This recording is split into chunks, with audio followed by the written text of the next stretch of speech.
Praise the Lord. Greetings to you all in Jesus precious name.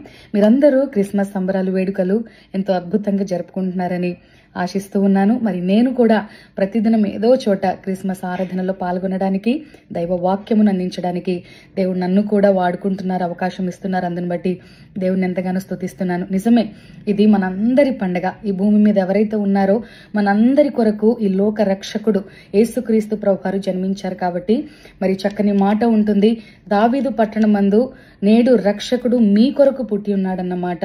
ఆయన పలానా వ్యక్తుల కొరకు, పలానా ప్రాంతం వారికని ప్రస్తావించబడలేదు. ఈ భూమి మీద ఎంతమంది అయితే ఉన్నారో, ఏ ప్రజలైతే ఉన్నారో వారందరి కొరకు లోక రక్షకుడు అనగా యేసుక్రీస్తు ప్రభువారు జన్మించారు. కాబట్టి ఈ రోజున ఎవరైనా, ఏ మతం వారైనా, ఏ కులం వారైనా, ఏ ప్రాంతానికి చెందిన వారైనా చక్కగా క్రిస్మస్ ని జరుపుకోవచ్చు. ఈ ఆనందాల్లో పాలిభాగస్తులుగా ఉండొచ్చు. దేవుడట్టి కృప మీకు ఇచ్చును గాక. నిజంగా క్రిస్మస్ అంటేనే ప్రభుని ఆరాధించడం అని పాటల్లో వింటున్నాం, మనం వాక్యాల్లో వింటున్నాం. అయితే ఈ రోజున క్రిస్మస్ అనగా దేవుని ఆరాధించుట, క్రిస్టోస్ మాసే అనే ఈ రెండు పదాల కలయిక.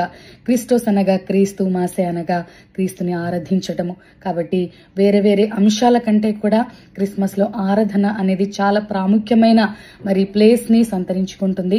కాబట్టి మెయిన్ రోల్ ప్లే చేస్తుంది. కాబట్టి వేరే ఉండొద్దని నేను అనట్లేదు. కొత్త బట్టలు లేదా ఇంటిని అలంకరించుకోవడము, Christmas tree, cake cutting, Santa Claus ఇవన్నీ ఒక ఎత్తు అయితే వీటన్నిటికంటే మనం ఇవ్వాల్సిన ప్రాధాన్యత దేవుని సన్నిధికి, దేవుని ఆరాధించడానికి మనం ఇచ్చినప్పుడు మనలో నిజమైన క్రిస్మస్ ఆనందాన్ని ప్రభు ఇస్తారు.